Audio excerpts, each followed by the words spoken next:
Good evening and welcome to the Darkside. We are your hosts, Tabitha Purple and TC Storm. Today we are going to be diving into some more. This is the second part of our report from Baroness Casey's review, the final report, an independent review into the standards of behaviour and internal culture of the Metropolitan Police Service. That is the Metropolitan Police Service of the London region and within the UK. This report was done March 2023. If you want the positive uplifting notes, then you need to go watch last one, because this one will not have any of that. And so hold on to your seats. It will be a rough ride for those of you who are interested. As always, we love to hear your feedback and comments and just interact with you in general. So please do feel free to interact with the subject matter.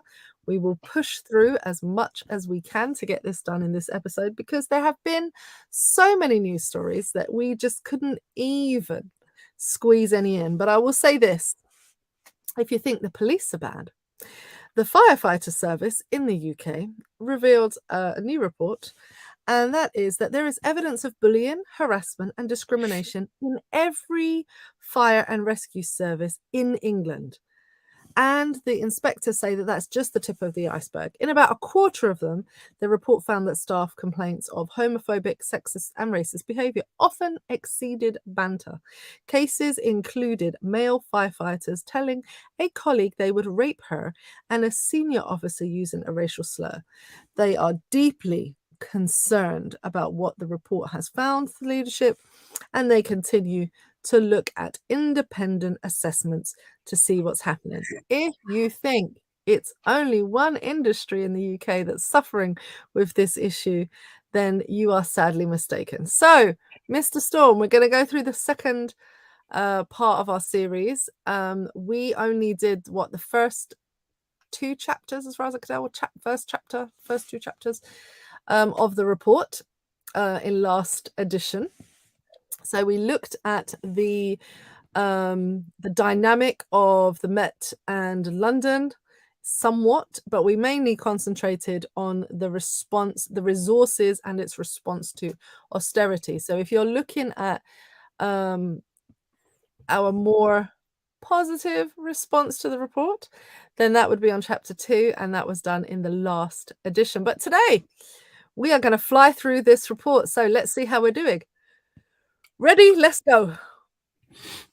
Listen, Kermit has his tea. I have my cake and custard, so people deal with it. Look, okay. Before we start, I just want to say I believe there are two acceptable positions for people to hold in regards to police. Okay. And I think the first is that they're a necessary evil. Okay. And I think the other position is that they're just evil. And I think those are the two legitimate positions to hold in regards to police. So, with that said... you said what you said today, huh? Listen, I mean, I don't even know where to begin.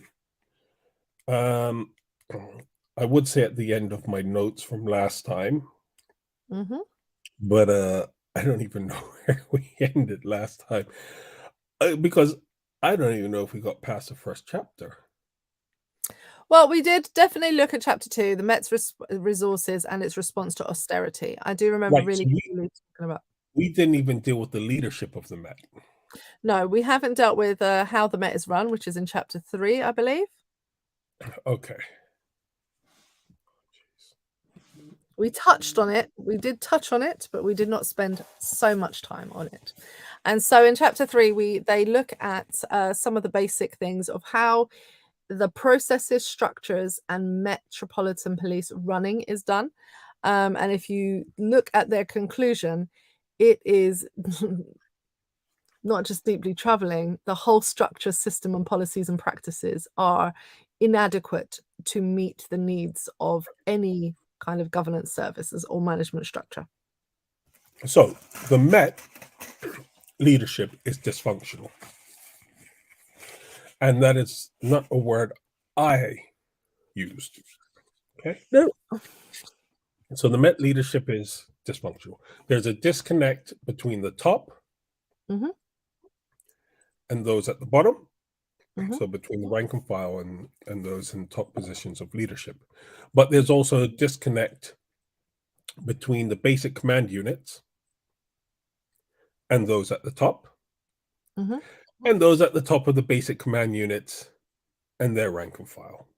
Yeah. So there's just no good communication anywhere throughout the Met. And Mm-hmm. part of this is because they are understaffed, which we touched on last week. Mm-hmm. Part of it is because they are underfunded. Mm-hmm. Okay. Which we touched on last week. Mm-hmm. Right. Now, all of this poor communication, Mm-hmm. understaffing, underfunding, sort of creates a perfect storm in which it creates a void or a vacuum in which there is no real oversight or leadership. Okay. And what leadership they do have is blighted by the prejudices that Casey reports on. Mm-hmm. The leadership that they do have, in which you would expect some oversight, is prejudiced. Mm-hmm. So, how are you going to find accountability when the leadership is prejudiced? Right? So, now what Casey alludes to, and I don't think she comes out right and says it, and it may be because it was beyond the remit of her review. But when you read in between the lines, essentially, she's not just saying that the leadership is dysfunctional, it's corrupt. Right? So, as part of her investigation, Casey interviews past and present police staff. Right? And one of the things that she found is that staff in the DPS, right, that's the Department of Professional Standards, were reporting that they were being instructed by senior high-ranking officers to either dismiss or decrease charges against certain officers. Now, this is at best misconduct. At worst, it's corruption.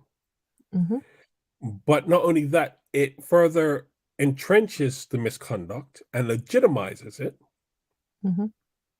And coming from senior figures within the Met or senior leadership, what it does is it sets the tone and culture, or at the very least, reinforces what is already existing there.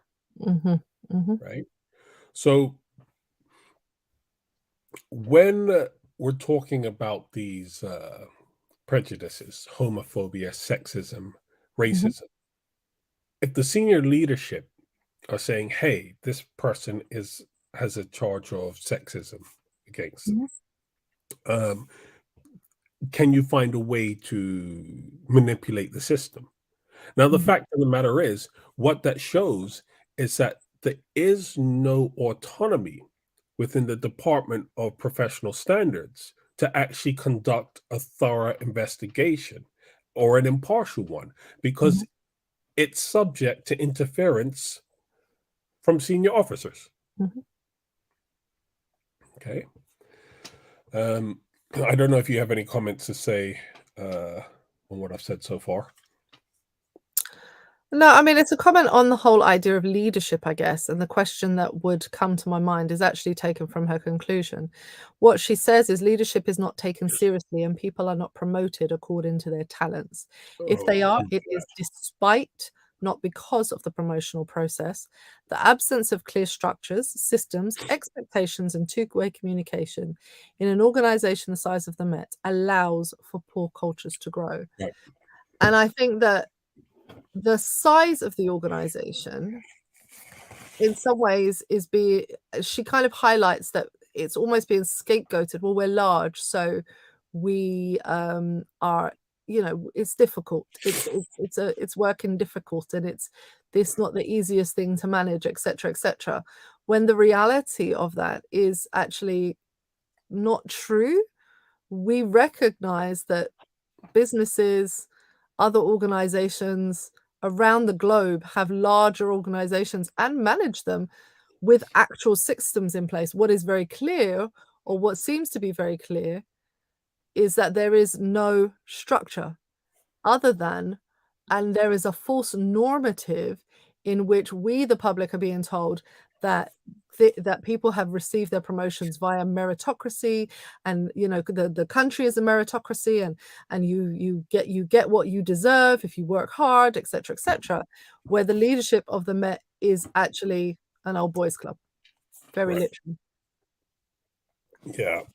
So, sorry, I need to scroll down to certain pages of the report because I do want to make comments, or to read quotes Mm-hmm. on it. But these things that you've just mentioned, I was going to come to in a bit. And this scrolling is taking a while. But what Casey does is she goes on to say that there is a culture of bullying within the Met.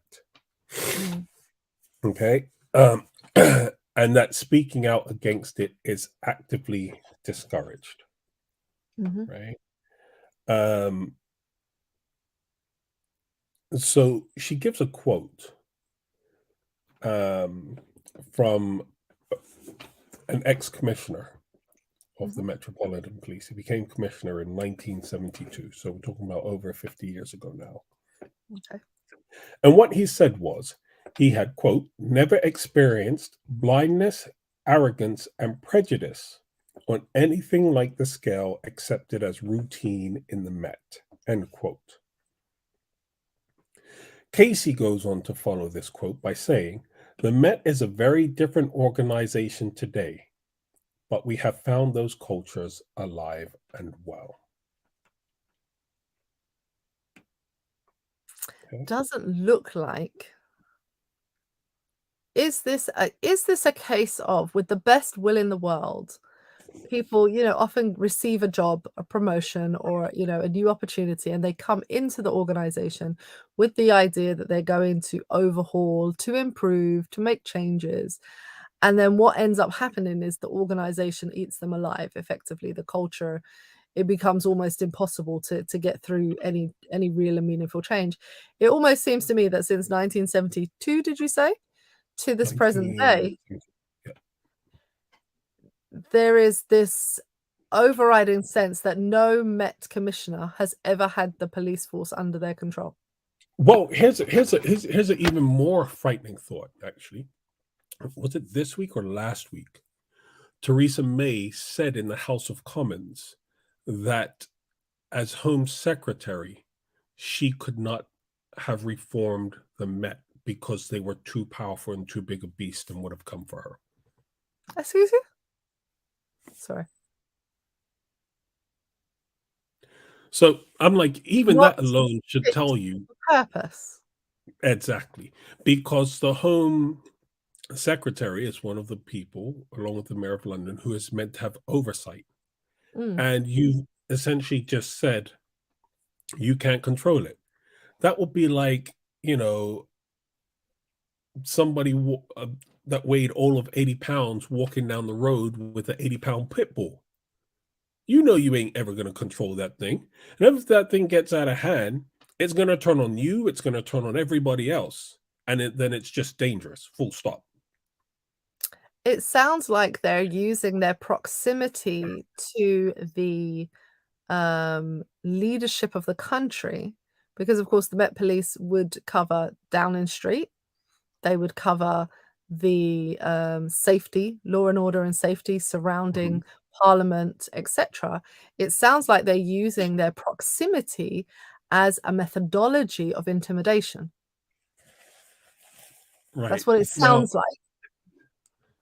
Yes, there is a large part of that. But the Conservatives and the police, since the 1970s, 80s, have gone together like hand in glove. And in order to understand that relationship, you have to look back at what essentially were bribes from the Tory government to the police force. But that's a whole different episode, right? No, but it's, I mean, on the face of what Theresa May is saying, on the face of what, if you put the picture together from the report to what the former Prime Minister is saying, to the experience of everyday citizens of London and its surrounding counties that are covered by the Met, what it seems to be suggesting is if the structures, policies, and procedures, as she says, there are clear structures, systems, expectations, and there is an absence of all of these things, is her conclusion on page 105 of the report. If this is the conclusion, and then you have statements like, well, this was said in 1972. We've had many commissioners since then, including ones that we have not agreed with, Cressida Dick and others. And then you have the former Prime Minister saying, when she was Chancellor, which is the role that she would be in, Home Secretary, sorry, which is the role that you'd be in to oversee the police, that she did not feel comfortable to oversee the police because they would have come for her quotations, not mine, her words. There seems to be a real, in the politest way, old boys club, but gang mentality would also fit there. You know, when you talk about gangs of London and the problems that you're having, this sounds like a gang. Listen, the Met Police very much are a gang. There's no two ways about it. They are corrupt, and as I said, I've said on here my own experiences and stories with them, and the experiences and stories of people that I know. You know, so in terms of violence, drug dealing, yeah, it's all going on, right? But I mentioned the ex-commissioner to follow it up with the lack of leadership and this culture that's developed within the Met has led to 22% of Met staff reporting experience of bullying, and the fact that the Metropolitan Police are not protecting them. To the point that they don't believe it is even worth reporting what is happening. Okay. Sorry. You're not feeling well today? No. So female officers and staff routinely would face sexism and misogyny.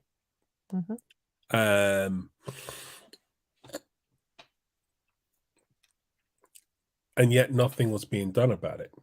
Now, this must also be taken in the backdrop of the Met saying crimes and violence against women is one of their priorities. You're not even protecting the women that you have, that you're claiming, hey, you're one of us. You know, so I mean, good luck being a member of the public. I think I said this last week, trying to get some help as a woman, because it's not going to happen. Okay. Well, that takes us, I think, nicely onto the next chapter of I don't know if you've laid it out in chapters, but that does bring you on to the next chapter of the report. Oh, I'm still talking about the lack of leadership and the impact. Indeed. But I mean, it does bring you on to this idea that it goes. So now if we've established the leadership is corrupt. We've established the lack of structure. You've established the fact that there is, you know, Casey clearly lays it out. And then, you know, it's not difficult to see, if you're a Londoner, if the people who are supposed to be overseeing it can't oversee it, if those who are put in place to manage it can't manage it, then what you're having is a corrupt force, which brings us to the point of what Casey's report does next, which is look at, well, what is it like for the frontline staff, those who work in the you know, on the streets, so to speak. Well, as I say, the next point I actually wanted to touch on was that it's somewhat somewhat. And that's that this lack of leadership that permeates the Met has led to the development of what essentially are rogue units within the Met. Okay. And these units, they really don't have any control over. And here's the thing, it is from these units that David Carrick, that's that serial rapist, and Mark Everard, Mark, the dude that killed Sarah Everard. I can't remember his name now. We'll move on. Somebody will. Basically, they come from these units. What's even more disturbing is that these are the two units within the Met Police that are authorized to carry firearms. And so you are giving firearms or allowing people access to firearms that are serious, dangerous threats to the public, right? Oh, geez, I can't remember his surname now. But Mark, the guy that killed Sarah Everard, was known as the rapist to his colleagues. Right? That should tell you just how bad he was. Right? But the vetting and the oversight policies and the leadership in the Met are so slack that they would allow serial rapists and murderers to join. Right? That's the narrative. But I have a different question to ask on this, which might give a slightly different perspective. And that is, considering the sexist, racist, misogynistic attitude within the Met, did it turn men who were susceptible to this ideology into murderers and rapists, rather than this idea that they were these things before they joined? Was it their exposure to this culture and environment, based, in conjunction with their personalities and outside ideologies or deficiencies within their social life, that actually put them into this environment? And this is actually what the result of it becomes, because now they're tyrannical. Now they have power and control. And so, my question will be, without that power and control, would they have gone on to do the things that they did? Right? And so my question is regarding this. And I ask this in part because David Carrick, when he was arrested, at his arrest, he said, "I am a serving Met police officer. I have 20 years on the force." Right? You're being arrested for rape, and your defense at that time is to say, "I'm a police officer." What is it about being a police officer that you feel could present you with some form of shield against the charges that you're being presented with? Right? So, I mean, I just want people to think on that, because the narrative is, oh, we've let murderers and rapists in, rather than we created them. Have we created them? Right. And I guess that is born out of the fact that what she highlights throughout the report is, on the other hand, if you have this inadequacies in structures, leadership, etc., it means that the recruitment process is not being followed through. We touched on that last week. There is not a clear, good recruitment process in which people are clearly vetted. And she talks about a number of cases within the report where people should have never made it as far as they did, but are ending up being serving police officers when they clearly have criminal records or psych evals that say they shouldn't be there, or they fail certain parts of the process, or so on, as they have complaints against them even during the process, etc., and they still make it onto the force, almost willfully placing the public in harm's way. And of course, the big thing the report highlights is that it's not just the public that are suffering. These are their colleagues that are suffering. People that you work with are suffering under this whole system. So, yeah, it's an interesting question. the report certainly doesn't give an answer to that, but it definitely sort of feeds the other narrative, which is, had you put in place good structures and policies in the first place, many people would not have got onto the force and be serving officers who are already criminals or have criminal behavior in their past, etc., etc. Well, see, and I think I'm asking a slightly different question. Yes, but that's my point. My point is Yeah. that question isn't answered in the report. The I don't same think it's even narrative is asked. said. No, it's not. This what I'm saying. You said answered. Yes, like, because it's not asked. Yeah, the report doesn't answer the question that you are asking.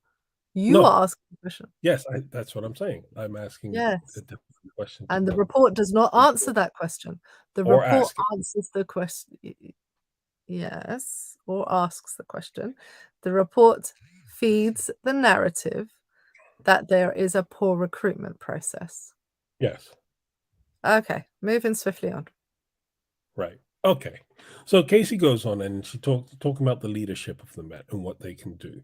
And she talks about what they can do to clean up the Met. And before I go on with some of the suggestions that are actually related to the two units that I just mentioned, what she says is, and I quote, "We have found widespread bullying, discrimination, institutional homophobia, misogyny, and racism, and other unacceptable behaviors which are a far cry from the high ethical standards the public rightly expects of its police officers."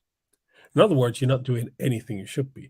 And I think when you read that, it goes back to my earlier comment regarding, or the other unacceptable behaviors regarding corruption within the police officers, in which leadership are telling the DPS not to follow through with charges for certain officers, right? So Casey goes on to effectively say that they should disband the Parliamentary and Diplomatic Protection Unit in its current form. Wow. Right? She says there needs to be an absolute reset. It needs a new ethos, identity, and it needs to focus on rooting out unacceptable behavior. So you just need to scrap that department and start again. Now, the Parliamentary and Diplomatic Protection, as I said, are one of the armed units. And they guard the Houses of Parliament, ministers, foreign dignitaries, all of this. And they need to be scrapped. That should tell you everything you need to know. Right? If you go as far as to say, we need to scrap these people. Okay. She also goes on to say that she recommends changes to the vetting process and applying it retrospectively to both the Parliamentary and Diplomatic Protection Team and MO19. And MO19 is the firearms unit of the police, right? Now, to take such actions is akin to disbanding both of those units, because she talks about the culture that is rife within them of sexism, of racism, of homophobia. That if you apply these standards retrospectively to the people within these units, you're going to have to get rid of nearly all of them. Right? And that's including the instructors. Yep. Okay. Now, this wasn't just Casey's view on this, right? This is a view of a person that served on one of these units, and I'm just going to get you the quote now. It's a lot of pages to scroll through. Don't you use like what do I have on here? Note shelf has the ability to like, what do you call it? Bookmark your pages so you can easily flick through, write notes. But I've it's on. I've got it on two different devices. So if anyone would like to sponsor some technological equipment for the Storm, now is your time to sign up in the comment section. I think he would like a tablet that has the ability to have something like note shelf on it, Right. that allows him to do these things. Right. So, where is it? So,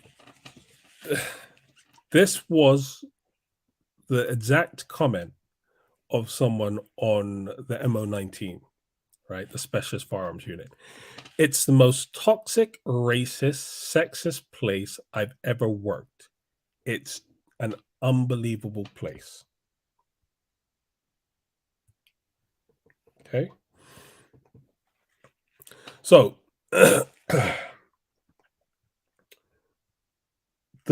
so we're talking about this within the context of leadership and what can be done. And Casey recommends disbanding it. Another reason that it's worth noting that it's worth being disbanded is that junior members or junior officers within this unit openly boast that the senior officers in the Metropolitan Police do not run that floor. That is a direct quote. So if you can openly, I mean, imagine that. You go into work and tell not just your boss, but the CEO of the company, you don't run this place and you just do whatever you want. And hey, you can't get fired for it, or they won't fire you for it. Come on now, that doesn't happen in any other place of employment. No. Right? No, there does seem to be a misalignment of beliefs and ideologies. And also, so anyway, well, maybe this will be my question for the end. I finally found my end question. Continue. Okay. So what has also happened is this lack of leadership, right, has led to, and this is a quote in Casey's report, right, that the command of the it's a widely held view in the command and the rest of the Met that, and this is a quote, firearms officers need to be allowed to bend or break the rules because they are volunteers who could at any time decide not to carry a firearm, right? In other words, people that on the firearms unit volunteer to be firearms officers. And so they're arguing that the Met leadership is so worried that they'll just say, well, we won't carry firearms, and that they allow them to bend or break the rules. Now, this becomes very, very, very, very problematic. Mark Duggan, anyone? Right? And so what you have to understand here is if the senior leadership are turning an eye to firearms officers and allow it, saying they need to be able to bend the rules, right? If you have senior officers telling the DPS not to go ahead and press charges or not to carry out thorough investigations, right? How can you honestly tell me that when they are killing people and you have circumstances, as I said, in the Mark Duggan one, there was no gun found on or near his body that he could have reached. Nope. How are you going to then convince me that that killing was legitimate? Well, you're not. The people, you're right? not going to, because at every stage, you've shown the ability to interfere. You've shown the willingness to bend or break rules, or just to believe that the rules don't even apply to you. Yeah. Right? And so, you know, there's not just the idea of oversight, but it's also now the question of accountability and openness. And that is clearly lacking. Yeah. Because the firearms units are saying we're not accountable to you. Right? And the Met leadership have pretty much for years been saying, we're not accountable to you. Theresa May just came out and admitted that. Yeah. So who are they accountable to? Yeah. Well, I think it speaks to the question I was going to end on, but maybe I'll bring it in now to respond to your point, which is there seems to be the reason the Met Police have the amount of power that they have is because the fear of shutting them down is greater than the fear that they are destroying communities and people and breaking laws, etc. And so instead of going in and saying, we don't care if we're left with one police officer, we'll just start from scratch and we'll build up from there, and building proper, we'll just shut you all down. We'll just shut it down. So we'll just shut the unit down. We'll just shut the center down if it needs to be shut down. You know, we've talked about Stoke Newington Police Station, for example, you know, notorious for some of the bad behavior of police officers, etc., etc., etc. Police stations that are known in the community. You're not even from that community and you knew about that particular station far and wide. But the fear of, well, then people will act, if we shut the police down, then people will just act wild and we won't have anyone to help us or to control them, or they will everyone will suddenly become criminals overnight and we will be in anarchy if we do not have police. That fear of doing that seems to be the greatest stumbling block and the greatest power that the police are wielding. Well, if you do X to us, then we won't do this, and then look what will happen to you. We won't carry guns, we won't do this, we'll put, you know, and that threat is on that fear seems to be holding the Met Police back greatly from actually being overseen, from actually having any lasting changes, from anything. Yeah, I don't disagree with any of that. Look, you know me, I'm like, look, just get rid of them. Scrap it, start again. The amount of effort, energy, time, money that it would take to overhaul the Met just isn't worth it. It's like a house that's falling apart. A house that's falling apart it's often, or a derelict building, it's often cheaper just to tear it down and build a new one than it is to try and repair it. Yeah. And I don't see what is worth saving in the Met. Right. But I want to say that actually there's another word besides corruption for the leadership or the absence of leadership in the Met, and that is incompetence. Right. Well, there is that. And the view of serving Met officers and ex-police officers, Met police officers, is not just that the training is lacking, experience is lacking, but one of the major factors in the way it's run is that it is an old boys club, right? And so access to the best training courses is actually withheld, and it's used as blackmail. So you need to get on with certain people in order to get access to the best courses, because if you get on these courses, then it increases your ability for promotion. So of course, who's getting promoted now? All my friends, because I'm giving them access to the best courses. They act as gatekeepers. So instead of it being a promotion based on talent and ability, it's simply used to further careers and increase power and influence within the Met. Yeah. Okay. And so what Casey highlights is that because of the absence of good training and experience, because of the lack of supervision and management, people learn from the environment that's around them.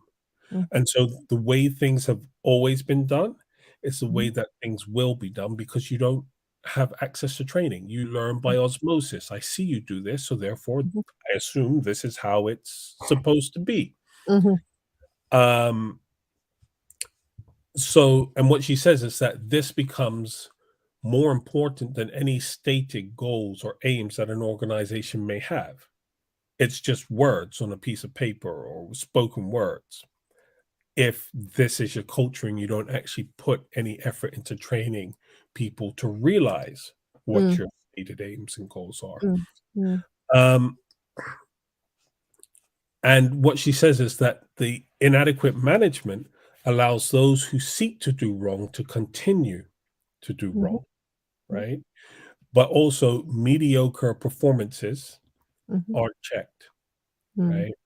And it puts more pressure on the officers who are actually good at their job to pick up more and more slack.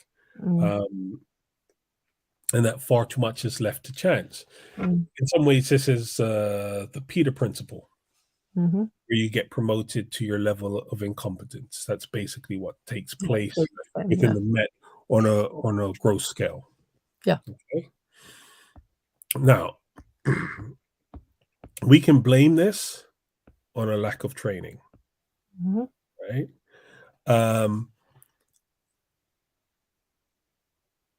But they lack the skill set for the roles. So it's not just training. You can train someone as much as you like. They just don't. Some people just don't have that skill, right?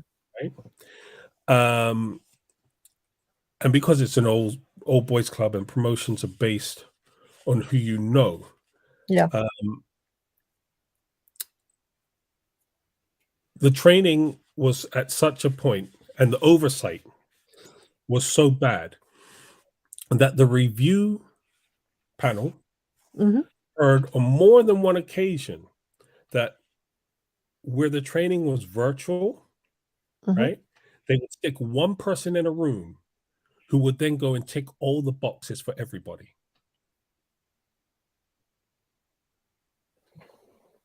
So whoever was supposed to be there, they have to be there. They just nominate one person, and that one person will go in and tick all the boxes for everyone. Yeah, it beggars belief. Okay. Right. So, I mean, I could go on more about the management, but I'm going to move on because I'm mindful of the time, and I'm just going to start on the sexism in the Met. We still got other things to do. Right. So here's a really disturbing thought. The report, Casey's report, finds that allegations of sexual assault and harassment within the Met are more likely to be met with a verdict of no case to answer. Right? She goes on to say that patterns of behavior are never taken into account in investigations. So, for example, let's take David Carrick. I can't remember if this was him or another officer, but anyway, just for example. No, it wasn't. It was another officer. It wasn't Carrick. But what would happen is, say he had allegations of sexual assault or sexual misconduct, and he would move to another police station. Yeah. He'd pick one up there and then move to another police station. But no one's tracking how many he has in total. It's not even that they're just not tracking it. They're allowing him to move. Admissible. Right. Okay. You could never build a pattern of behavior. So it could never get to the point where you would say, okay, well, he's had one here, he's had one here, he's had one here. I'm starting to see a trend occur. Right? At the very least, even if you wanted to give him the benefit of the doubt, he has 3 previous and he's just picked up a 4th, you'd be like, well, even if I want to give him the benefit of the doubt, I really need to take a good look at this. Yeah. You can't even do that because they only take it on a case-by-case basis. Okay. Right?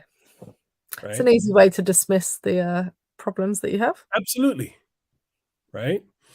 Where else? Yeah. So what they were saying was that because of this, and because they've made it so difficult for people to bring complaints, that it's fueled a culture in which people just don't believe it's worth complaining about inappropriate sexual behavior. Right? Yeah. And this matters because if this is how they treat their own, well, now you can see how David Carrick can exist. Now you can see how Sarah Everard's murderer can exist within the Met, right? Casey then goes on to say that 10%, now listen to the words that are going to come out of my mouth now, 10% of serving Met female officers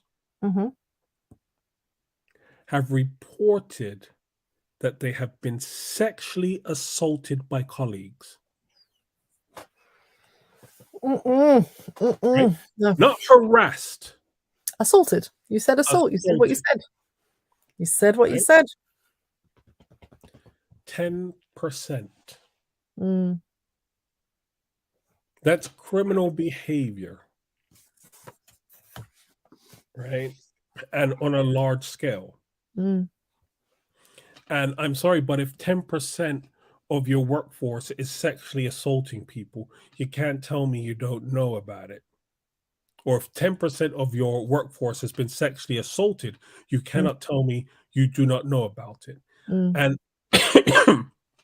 I think this is actually a societal problem, right?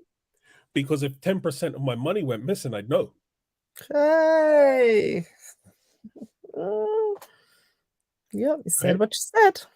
If I suddenly found I was 10% richer, I'd know. Yeah. 10% is significant enough that people recognize it. Yeah. Right? But that goes hand in hand with the misogyny. Right. So what you're saying to me is, I recognize it and I don't care. Yeah. Right.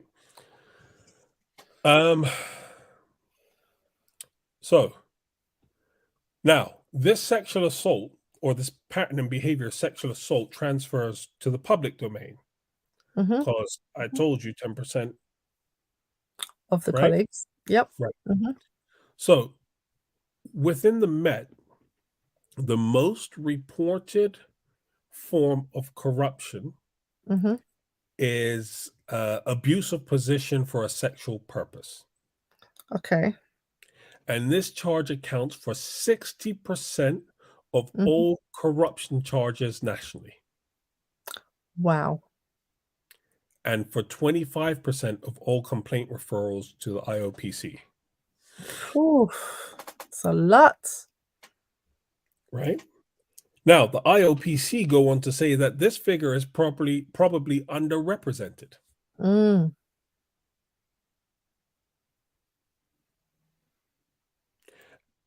To further the point that I think the Met say that, or that the Met know what's happening and they just don't care. Right? Casey asked for all the figures for this offense, right?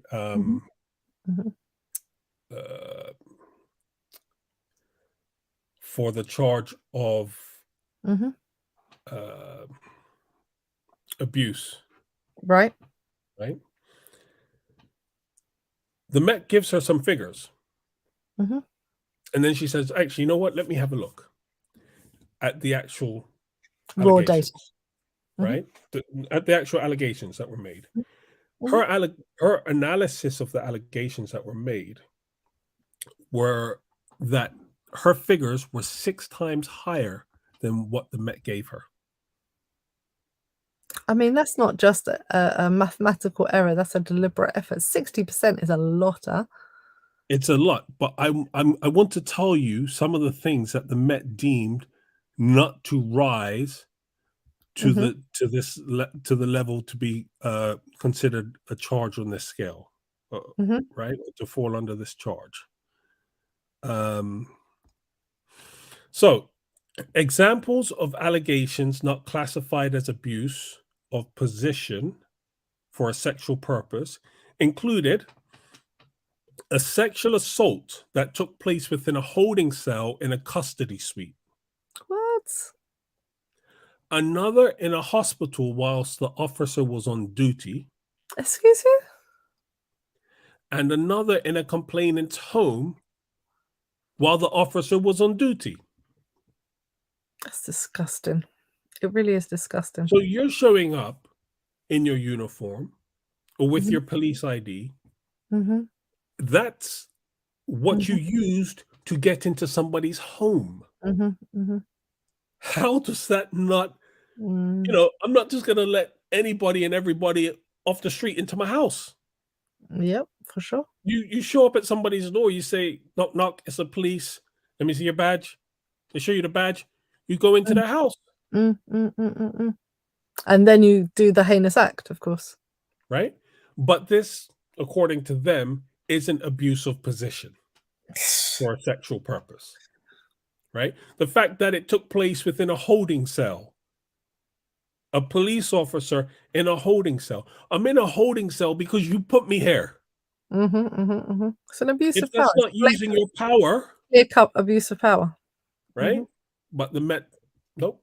To the Met, this wasn't an abuse of power. Now, if these things don't meet that standard for the Met, I mean, what next? But this then goes to show, I guess, so of course we're talking about the internal workings of the Met Police Force, but this then goes to show why it's so difficult to prosecute cases of rape, why these things are not being taken seriously. Because if internally you're having all of these problems, externally it's going to be even worse, right? So internally you're actually perpetuating these crimes, you're downplaying them, but then when the person on the street, when they're in their house and somebody does these things to them from the general public, you are supposed to come in and step in and be the author of justice, in which case you cannot. You're not fit for purpose. There's that, but on a more basic level, if you're sexually assaulting 10% of your own people, how many of the rapists on the street are actually police officers? Well, there's that. You're asking the rapists to arrest themselves. That's not going to happen. There is that also. Yes, right? Indeed. So, right. Now, in regards to the Met and sexual abuse, there are at least two known examples of applicants having been let into the Met Police despite previous convictions or acquittal for rape having been identified. Right? Now, surprise, surprise here. These two examples later came under investigation by the Department of Professional Standards for sexual misconduct. Right? So they're knowingly letting these people in. Right? It's just it's a shame, isn't it? It really is a shame that you have to put up with this stuff. Now, I get people might say, 2 out of however many that apply for the Met isn't a large sample size, right? But of the 313 live sexual misconduct and domestic abuse cases, yes, 313 of them are currently going on. Okay. What Casey did was she looked at those 313 and then took 100 random allegations going back over the past 10 years. Yeah. Right? And of these 313, 413, right? 9% of the individuals were linked to allegations of sexual misconduct or domestic abuse prior to joining the Met. Now, 9% and 10% statistically are very close. So if we're saying 9% were found or known to have prior issues prior to joining the police, and 10% of women are reporting being sexually assaulted at work. I'm sorry, but am I the only one that's failing to see a correlation between the two? Nope, nope. It's right there, staring everyone in the face. Right? So then we go on. Another finding of Casey's was that investigations carried out by both the Met and the Department of Professional Standards. And I think for those in the US, the DPS is your version of the Internal Affairs Bureau, right? So basically, the police investigate themselves. It's a department of the police that investigate themselves and then say, we find nothing wrong. We didn't do anything wrong. But Casey found that they weren't rigorous enough, right? So in other words, the investigations are just a pile of crap. Yeah. So of the criminal cases reviewed, 21% were identified as needing improvement, and 6% were just flat out inadequate. Right? In cases of misconduct, these figures are even higher. What they found was in nearly half of the cases, the DPS did not check all the evidence. And for sexual crimes of a sexual nature committed by police officers, or they did not use the investigative templates that they would use on a member of the public. So they were less rigorous in the investigations. They have, set processes. They didn't apply it. Now the DPS has its own process and templates to use. They weren't even using that. Oh, Lord. Right? What Casey found was that in 38 cases, the suspects were not even interviewed when they were police officers. Okay? So I'm like, that don't make no sense. Because if I was in a store and somebody said to a police officer, that dude over there just stole something, the police are going to come and speak to me.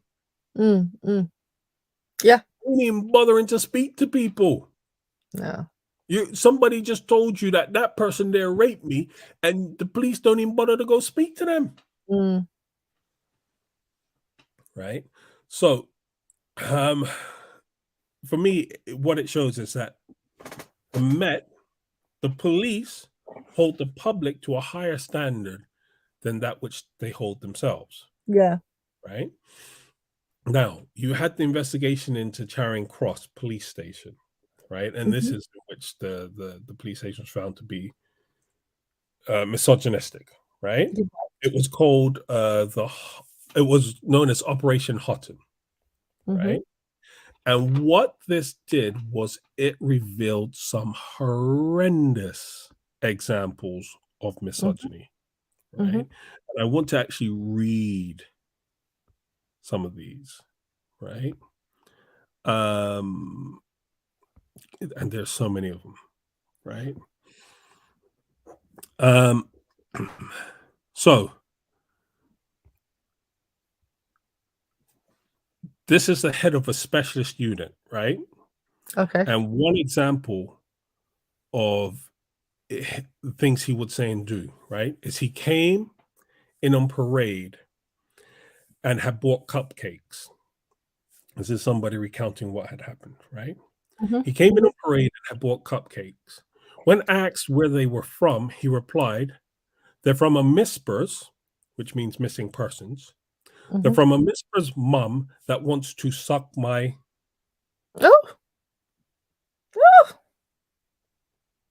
Oh, just immediate dismissals. Right? So I'm like, that should already tell you that's inappropriate. Right? There was another one. An officer complained about unwanted touching by a colleague. This was witnessed by her sergeant, right? And so she tells the supervisor, not the sergeant, the person above the supervisor. She has the sergeant who also saw it. She's got cooperation, she's got evidence. The colleague regularly invades her space and makes her feel uncomfortable. And she was told, just stay out of his way. Which we all know does not work like that when you have to work together. Right? Conversation that took place between two officers. Officer 1, you ever slapped your missus? It makes them love you more. Seriously, since I did that, she won't leave me alone. Oh, Lord. Now I know why these daft expletives are getting murdered by their expletive boyfriends. Knock a bird about and she will love you. Human nature. They are biologically programmed to like that. Officer 2, LMAO. Officer 1, I'm right though. Okay? Oh, God, it's awful. It's just awful. Right? And those are just some of the examples. There's a lot more. And what would happen is they would just go around and say, oh, it's just banter. It's just banter. And leadership will go, it's just banter. It's only banter because it's happening to women and not men. And the majority of your workforce is male. It's all fun and games till somebody loses an eye, right? Right, as always with these things. Right. So now, the Met's response to Operation Hutton, right, was to distance themselves and the organizational culture from the report, right? And this is the actual statement on this. We do not believe there is a culture of misogyny in the Met. In an organization of more than 44,000 people, there will be a small number with attitudes and beliefs that are not welcome in the Met. We will challenge, educate, and discipline as appropriate. Small number. The Met's response to this is, oh, it's only a few bad apples, which is what they say all the time. They say that about everything, don't they? Right? But what I want to do now is I want to look at some examples taken from a tool that the Met have. It's called Cigna, right? Okay. And it is used for the Met for reporting sexual harassment and misogyny within the workforce, within the Met. Now, I want you to consider the cognitive dissonance needed to say, we do not believe there is a culture of misogyny in the Met, yet have a tool specifically for recording it. The irony of the whole thing, huh? The irony. Right? I need to implement this because I need to record this because it's a problem. I don't believe it's a problem. Right? So, where is it?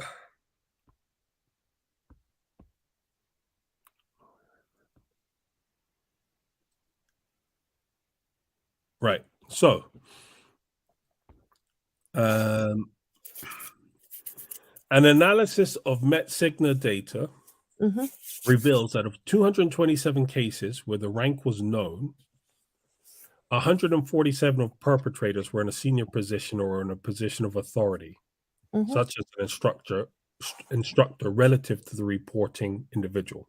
Right? They would some of the stuff that they have reported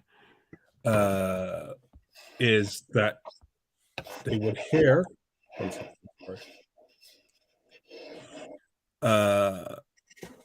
so somebody reports on Cigna to hear street duties tutors commenting on female members of the public was shocking to me. I really did wonder what kind of organization I joined. Comments like, she has a great ass, look at her tits, and many more I feel ashamed to mention here were hugely disturbing to me. I did not challenge because I did not feel safe to do so. This kind of behavior from tutors teaches new officers that this kind of sexist behavior in the police force is acceptable. Right? So, I said I want to conclude the sexism part. There's a lot. There's so much more to go into. It's a comprehensive. There is, and unfortunately, my underlying health issues are going to cause us to wrap up this session earlier than we would like. So, please do conclude the sexism part, and we may have to do an extra one this week on this report. Right. My conclusion is this: if, as the Met allege, it's only a few bad apples, then why have you not taken them out of the barrel? Oh, has the barrel? I think this goes back to your earlier question, doesn't it? The barrel is creating bad apples. If it is only a few bad apples, then why are the complaints and numbers so high and so negative? If it is only a few bad apples, then why do your systems for removing them not work? Or even worse, are not being applied? Yeah. Yeah. Yeah. Right. And so for me, I look at it and I said, there's a question that I had from earlier. Is it that you are creating them? Yeah. We've just had the experience from the Signa tool where somebody talks of the instructors making these comments in front of new recruits. And this is what you're teaching your new recruits. And then they come into this environment and there's no oversight. And so there's no accountability. And there's no training. And so they're hearing the sexism, they're hearing the misogyny, they're seeing the abuse of power.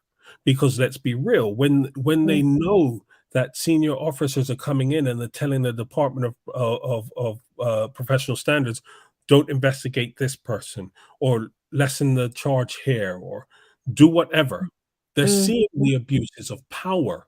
And so now they're going out into the streets and they have authority over members of the public.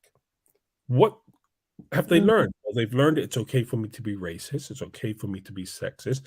It's okay for me to be homophobic. And it's okay for me to abuse my power. And so I really want people to think about the question I asked. Is it that rapists and racists and misogynists and homophobes are joining the police? Or is it that the police are creating racists, creating homophobes, creating misogynists? Because I think there's a strong case to be made that it's probably both.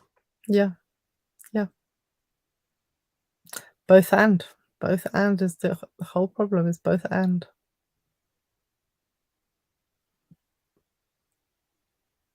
Yeah. So yes, you said you wanted me to wrap it up. So that is a fitting note. I think what we will do is next week is the Easter weekend.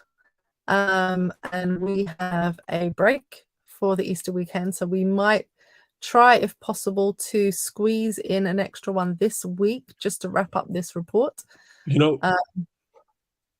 It's a shame that we're going on break because I'm pretty sure I'm going to want to do a show on Tuesday's news. Tuesday's news? What's happening on Tuesday? Hey, listen, the orangutan's going to be doing his perp walk.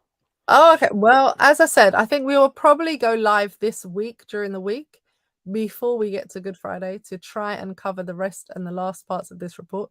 And I'm sure that there will be news that we will want to cover in that as well. So what we will do for today is to wrap it up and allow me to go and deal with my health challenges that I'm having. And thank Mr. Storm for reading the nearly 400-page document. I've begun reading it myself. Very, very detailed, very interesting report that it is, but it's very valuable and is necessary for our time. So we will see you through this week at some point. But for now, we're wishing you all the best, and our usual Sunday evening will resume in 2 weeks' time after our Easter break. And so we will see you then. Mr. Storm, any final words? Yeah, well, they're not my words, the words of NWA. Oh, okay, thank you. All right then. Well, on that note, you know what? You don't want to hear it? By all means, please. All right. All right then. Peace out. Have a good one, and we will see you here this week on the dark side. But we will see you in 2 weeks on Sunday on the dark side. So look out for the broadcast in the middle of the week. All right. Peace out. See you, people. Bye.